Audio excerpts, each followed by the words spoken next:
Hello, and I have been asked to go live here and share some of the reasons why we homeschool. So I just wanted to do a quick rundown of the reasons why we chose to do this.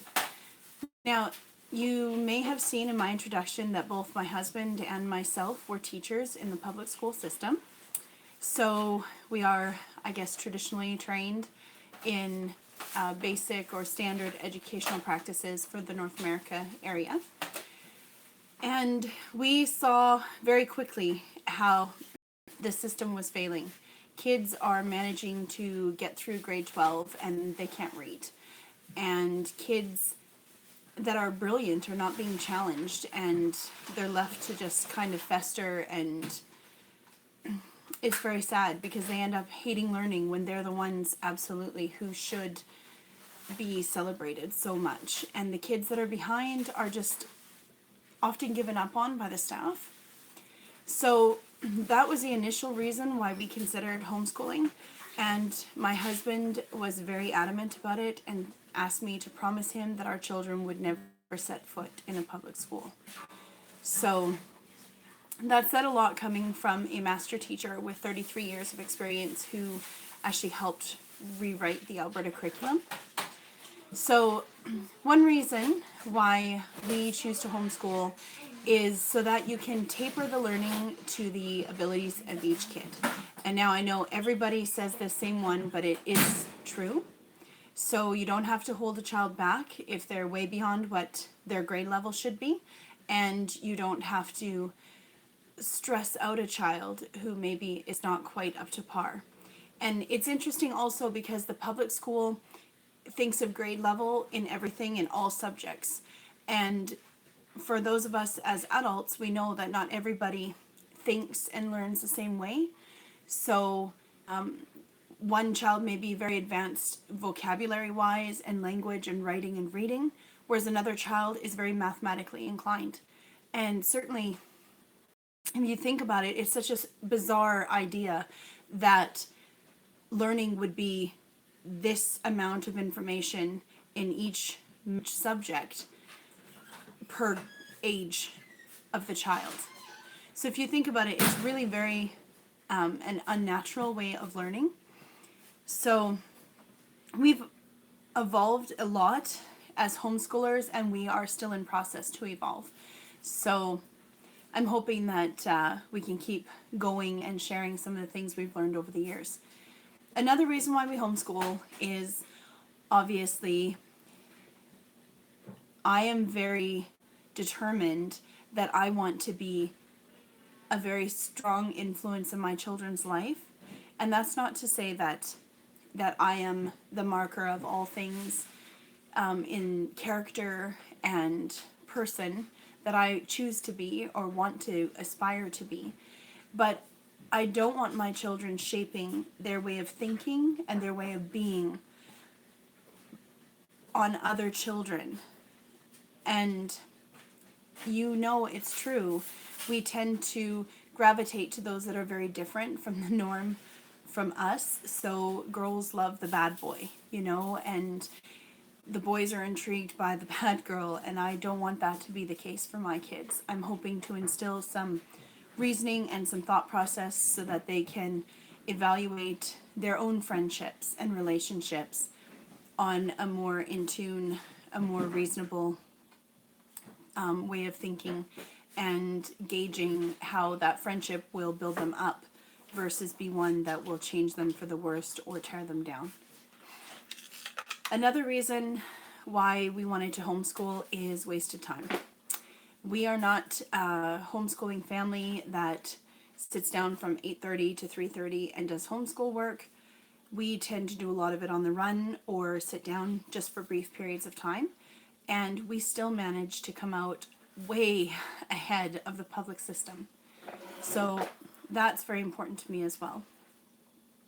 Hi, Barbara. Another reason, and I know I've quoted this before, but I'm going to mention it again, is if you look at the time management aspect of public schools, we were taught this in university, that in North America, Canada has the highest standard of education. In Canada, Alberta, which is my home province here, has the highest standard of education.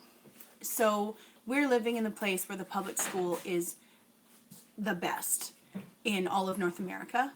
And the average Alberta classroom only spends 90 minutes per week on academic instruction. So I'll say that again, 90 minutes a week of academic instruction. All the rest of the time, those 8 hours a day that your children are sitting in a classroom, is wasted time. It is teachers, kids having to stand in a line. I know, it's shocking, right?